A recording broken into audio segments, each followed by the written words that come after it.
Game week 12 is one of those game weeks where you definitely need two heads rather than just one to get through. With Arsenal and Man City both blanking and James Maddison being out injured, it's going to be a tricky one to get through. So if you're looking for help, you come to the right place because two heads is better than one.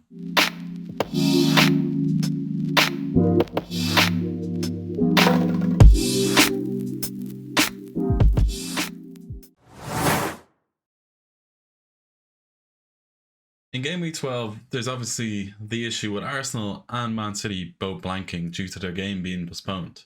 Apart from that, we got to look at players to bring in. Most obvious teams that have decent fixtures are teams such as Aston Villa, Bournemouth, Crystal Palace, Everton, and Wolves. These are teams that you should be targeting to bring in over the next couple of game weeks. There are certain teams as well that perhaps you want to look at for a short week punt, such as Brighton, because they're up against Nottingham Forest. Looking at the games this week, obviously Nottingham Forest are going to be one of those sides that are going to be continued to be looked at, but there are other fixtures which are interesting. There is the big game between Man United and with Spurs, where Spurs are playing away from home at Old Trafford. That's a kind of game that could go either way. It wouldn't deter me from choosing somebody like Kane as a captain this week, because Man United I still don't trust as a defensive side. Liverpool at home to West Ham is definitely an interesting fixture, and there's going to be plenty of options to choose from here, especially with Trent Alexander being back, Robertson being back, Van Dijk being fit. Even Joe Gomez in defence could be an option at 4.6 million. Looking up front though, with Diogo Jota being out injured, it does solidify Salah's position up top.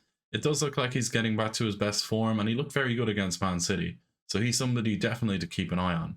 With Liverpool's fixtures being after that Nottingham Forest and Leeds, there's goals to be had there, and it could be the time where unfortunately Liverpool turn a corner. So that's something to keep an eye on. Chelsea as well, they have Brentford away this game week. Looking long term, it's probably not that much of an interest for them. And then Crystal Palace, as I already said, have good fixtures. Look at that. They've got Wolves, Everton, Southampton, West Ham and Nottingham Forest. One thing you do have to consider is that we're only looking at 5 game weeks from this point, because after game week 16, it's the World Cup. Yeah, obviously one side that you probably shouldn't consider is West Ham. Look at those fixtures. Liverpool away, Bournemouth who are in great form, and then Man United away. Not great fixtures there. Looking at Man United as well, you probably wouldn't want to consider players from them. Someone like Rashford, even though he is in decent form, or Antony. They've got Spurs and Chelsea away in the next 2, and they probably will rotate, even though Erik ten Hag doesn't look like he will. I think like a lot of us, we thought when we seen James Maddison go down in the last minute of the game against Crystal Palace at the weekend, we thought, great, it's a penalty, but he dived. And then after that, all I could think was, dear Lord, what a sad little life, Maddison. You ruined my night completely. So you could have the penalty, but I hope now you spend it on getting some lessons in grace and decorum, because you have all the grace of a reversing bin truck without any tires on it. So yeah, because of that, we have to consider a move away from him. And there are a number of players that I do believe would be good replacements for James Maddison this week. First up, we're going to talk about them now. It's Leandro Trossard, it's Wilfried Zaha, and Mason Mount. They're all talismanic men who get points. Wilfried Zaha is on penalties. I don't believe Trossard is, and I don't believe Mason Mount is either. So that is something to consider. Looking at their stats then, the total, this is based off the last 5 weeks. So looking at the total points, you can see that Mason Mount has the most amount of points. The majority of that would have come last week though, when he scored the brace. Looking at these games, it's 3 games started for each because of the blanks, and they all have around the same amount of minutes. You can see that 2 of them, Leandro Trossard and Mason Mount, have more influence than Wilfried Zaha. Looking at their ICT index again, what can be really seen here is that Mason Mount and Leandro Trossard are far more impactful over the last few games than Wilfried Zaha. Then looking at their attacking stats, you can also see that both of them are still better than Zaha. But the major thing that you should be considering here is looking at their fixtures. You're not bringing them in only for 1 game week, you're bringing them in for a host of them. Trossard in his next 5, he has Man City and Chelsea and Wolves away. I can't imagine he'll get many points. If you're bringing him in, you're probably going to consider transferring him out straight away. You're pretty much scheduling a transfer already. With Mason Mount, I'm not too sure about how much of an asset he is, but they also have Man United and Arsenal in their next 5 fixtures, with Newcastle away also being included, and Brighton away. Chelsea don't have easy fixtures. Crystal Palace, on the other hand, do have decent fixtures. They've got Wolves at home, Everton, Southampton, West Ham, Nottingham Forest. These are all very good games. If I was picking a player alone on their fixtures, it would be Zaha. But if you are considering transferring in a player just for one game week, you can't really knock choosing somebody like Leandro Trossard at home to Nottingham Forest. If I was to choose a player to replace Maddison with, it would be one of those two. It would be Wilfried Zaha or it would be Leandro Trossard. In this week, we're looking at the clean sheet odds for Brighton, Liverpool, Newcastle, Chelsea, and perhaps even Crystal Palace as the ones that are most likely to keep a clean sheet. Overall, Brighton are standout options. Brighton are at home to Nottingham Forest this game week, which should be a decent enough fixture for them. If you're looking to bring in a defender or a goalkeeper, Robert Sanchez could be an idea. Dunk could be an idea. I wouldn't bring in the left back though because he gets subbed off at halftime quite a lot. Looking at the rest of the squads then, Liverpool have a home game against West Ham United. It's something to consider that they have a lot of their players coming back to fitness. Robertson's back, so Tsimikas won't be playing, and Trent Alexander-Arnold got some minutes as well during the week. He's probably going to be starting. These are both players with massive upsides as well, so that's something definitely to consider. They have a decent chance of keeping a clean sheet, and you know what? It's probably gone up since then because of the fact the players are back. Newcastle have Everton at home. This is it's an alright fixture. Newcastle look very good defensively. That's just a shadow of a doubt. They kept a clean sheet against Man United the other day, and Everton look like they have improved under Frank Lampard. They're definitely more of a defensively solid side, but offensively they're still lacking that little bit of a spark. What do you expect when you have Neil Maupay playing up top? One thing to consider though is that Dominic Calvert-Lewin is coming back to full fitness, so he could be back in the squad sooner rather than later. Next up is Chelsea. Chelsea have a 33% chance, or a little bit under that this week, to keep a clean sheet. And if Kepa has a say on that, it's definitely going to happen. He was immense at the weekend. Aston Villa looked like they were going to score every single time they got the ball into the box, and Kepa somehow managed to keep them out.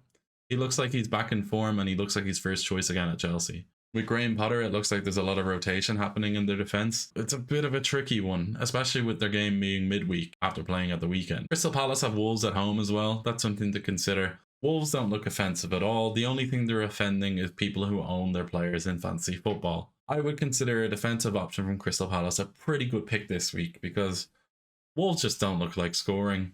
Next up, we're going to be talking about goals, and unsurprisingly, Mohamed Salah of all the players is the most likely scorer this week. He's at 43% compared to Callum Wilson at 37%. Harry Kane has a 36% chance, and then Alexander Mitrovic has a 35% chance. I think in reality, a lot of these players have quite a high chance of scoring this game week. Looking at other players, Leandro Trossard only has a 27% chance of scoring this week. If you do own a Mohamed Salah or a Harry Kane, or even an Alexander Mitrovic or Callum Wilson, these are probably your best captaincy shouts this week. Leandro Trossard's a bit of a punt, and he could be playing as a wing back, so it's a bit of a risk. Salah scored once against Man City during the week, and he could have scored twice. He looks like he's getting back to his best form, and he's playing more centrally as well. That is something to consider. Callum Wilson should have had a penalty against Man United as well. Varane left his leg out and he went flopping to the ground. Unfortunately for him, he didn't get a penalty, and Newcastle didn't score that day. He does look like he's back to his best after getting through a few injuries, and he was getting behind the lines with consummate ease against Man United. Against Everton, he should get chances, and he probably will score if they keep on creating chances for him. Harry Kane as well just keeps on scoring. He gets penalties. Spurs might look awful, but he looks great. He's a great captaincy shout this week, and he's probably one of the best picks as well. Captaincy's always easy in FPL. You always captain this man. He's playing, right? Back to something a little bit more serious. The third best captaincy choice this week is Leandro Trossard. A lot of this is based on the fact they're playing Nottingham Forest. He is a good pick, but there is the risk with him that he could be benched because of the quotes about Lallana during the week. But as well as that, you know, Brighton are a bit iffy. I'm not sure really what to make of them. I do think there's a high upside here, as he did score a hat-trick against Liverpool.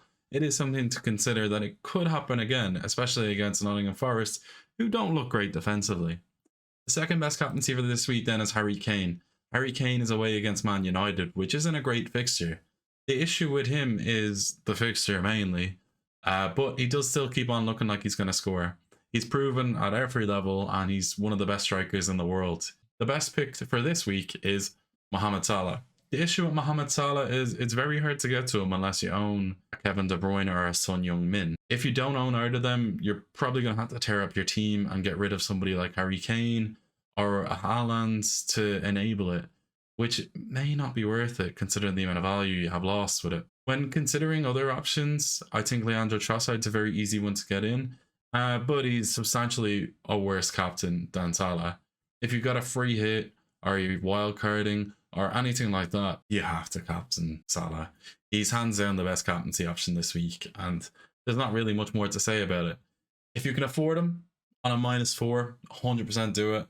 If you can't, then you gotta pretty much watch the Liverpool game behind your in fear of God. Next up, I'm going to be talking about my fantasy football team for this week. I've made 2 transfers and you'll never believe what they are. My team, as you may have guessed it, I've brought in Mohamed Salah.